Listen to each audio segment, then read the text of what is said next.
आजादी से 4 दिन पहले 11 अगस्त 1947 को मणिपुर के महाराजा बोधचंद्र सिंह ने भारत में विलय के दस्तावेज पर हस्ताक्षर किए थे, जो मणिपुर 27,741 दिनों से भारत का गणराज्य का अभिन्न हिस्सा है।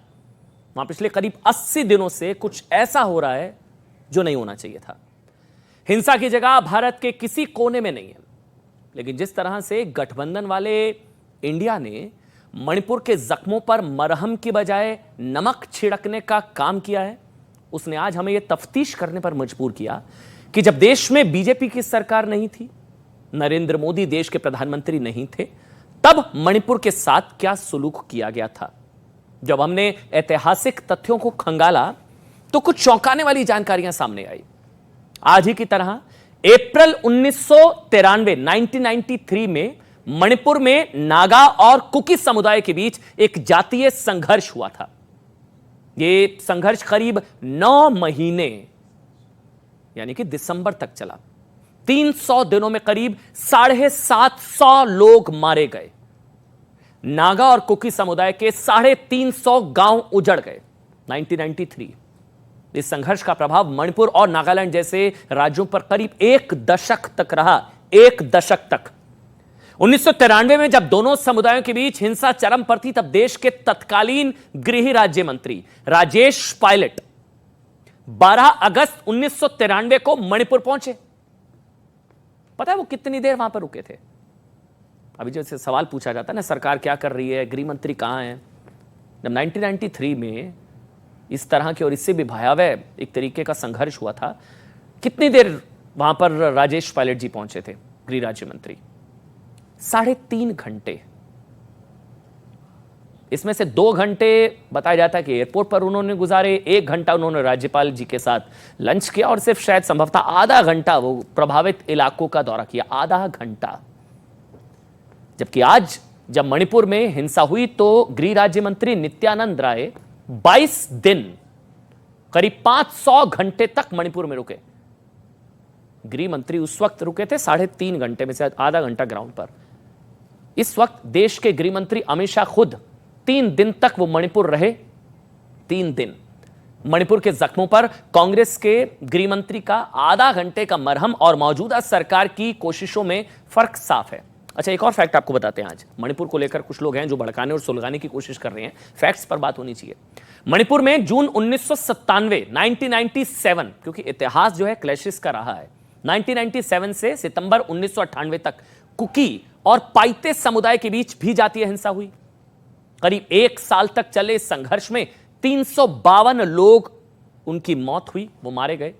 5000 घर नष्ट हुए, 13,000 से ज्यादा लोग विस्थापित हुए। लेकिन कांग्रेस को वो दिन याद नहीं आते। कुल मिलाकर 76 वर्षों में मणिपुर कई बार हिंसा का शिकार हुआ और इसमें से ज्यादातर समय देश में कांग्रेस और कांग्रेस गठबंधन की सरकारें रहीं। लेकिन मणिपुर के मसले पर देश की संसद में 1 बार बहस हुई, सिर्फ 1 बार।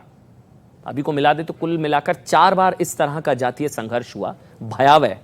संसद में बहस हुई सिर्फ 1 बार, और तब भी किसी प्रधानमंत्री ने संसद में जवाब नहीं दिया, बल्कि यह काम तत्कालीन गृह राज्य मंत्री ने किया था। गृह राज्य मंत्री ने। इसलिए हम कहते हैं कि कभी कभी ना इतिहास के रियर व्यू मिरर में भी झांक लेना जरूरी होता है, ताकि सच्चाई का अंदाजा लगाया जा सके। 2011 में जब देश में कांग्रेस की सरकार थी, डॉक्टर मनमोहन सिंह 2011 देश के प्रधानमंत्री थे। यूपीए की चेयरपर्सन सोनिया गांधी थी। तब मणिपुर ब्लॉकेड्स के लिए बदनाम था, यानी कि राज्य की आवाजाही रोक दी जाती थी। आंकड़ा आपको बताता हूं, 2010 से 2017 के बीच मणिपुर में कांग्रेस के शासनकाल में 30 दिनों से लेकर 139 दिनों तक का ब्लॉकेड लगाया गया। 139 डेज तक। इससे मणिपुर के लोगों का जीवन बुरी तरह से प्रभावित हुआ। बताया जाता है उस वक्त पेट्रोल की कीमतें 240 रुपए प्रति लीटर, तो एलपीजी की कीमत 1900 रुपए तक पहुंच गई। 2011 में मणिपुर में 123 दिनों का ब्लॉकेड लगा। 123। वो मणिपुर के इतिहास का बताया जाता है कि सबसे बुरा ब्लॉकेड था। 123 दिन तक मणिपुर आर्थिक रूप से दूसरे राज्यों से ना कट गया था। इसके अलावा 20 दिन अलग अलग समुदायों की हड़ताल और बंद में निकल गए।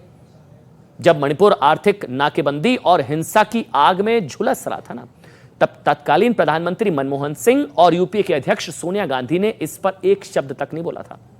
देखिए, एक चीज हम साफ कर दें, हम ये बिल्कुल नहीं कह रहे हैं कि तब के मुकाबले आज मणिपुर में सब ठीक है, नहीं, बिल्कुल नहीं है। अनरेस्ट है, तनावपूर्ण है। हम सिर्फ ये समझाने की कोशिश कर रहे हैं कि विपक्षी नेताओं को घटनाओं को एक आंख से देखना कम से कम बंद कर देना चाहिए।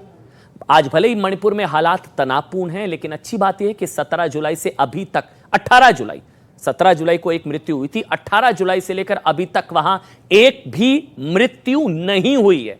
कुछ लोग हैं जो कह रहे मणिपुर जल रहा है, बुरा हाल है, आग लगी हुई है। ऐसा नहीं है, स्थिति तनावपूर्ण है, अनरेस्ट है।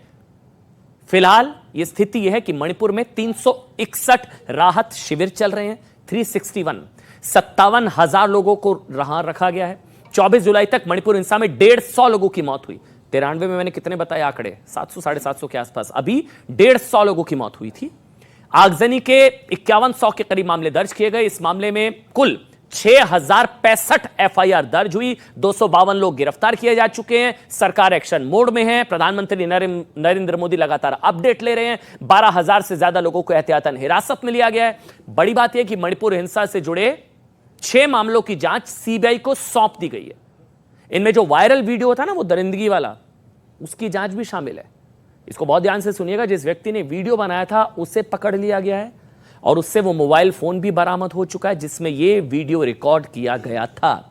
इस वीडियो के बाहर आने की टाइमिंग भी संदेहास्पद है, उसकी भी संभवतः जांच हो सकती है, क्योंकि सरकार को शक है कि संसद सत्र से ठीक पहले 78 दिन पुराना वीडियो अचानक से सामने आना क्या किसी कॉन्स्पिरेसी का हिस्सा तो नहीं था, प्रामा फेसी, प्रथम दृष्टया। इसके अलावा सरकार सुप्रीम कोर्ट में एक हलफनामा देकर हिंसा की जांच और सुनवाई किसी दूसरे राज्य में कराए जाने की भी मांग कर रही है। मणिपुर में हालात तनावपूर्ण जरूर हैं, लेकिन इस पर सरकार की पैनी नजर बनी हुई है। प्रधानमंत्री लगातार खुद पल पल का अपडेट ले रहे हैं। शांति बहाली के लिए दोनों समुदायों से बातचीत लगातार जारी है और जल्द ही इस विवाद का हल निकल सकता है। लेकिन शायद विपक्ष का इरादा संभवतः कुछ और हो। इंडिया गठबंधन के कुछ सांसद भी मणिपुर के दौरे पर जाने वाले हैं। वो इसके लिए स्वतंत्र हैं, बिल्कुल जाना चाहिए, लेकिन बस ये ध्यान रखना चाहिए कि जैसे पहले की सरकारें मणिपुर के जख्मों पर मरहम लगाने में असफल रहीं, वैसा ही इस बार कम से कम ना हो। विपक्ष के सांसद मणिपुर जरूर जाएं, वहां के लोगों से बातचीत करें, उनका दर्द जाने, लेकिन खुद से भी ये पूछे कि जब उनकी सरकारें थी तो उन्होंने हिंसा के हल के लिए क्या किया और क्या नहीं किया।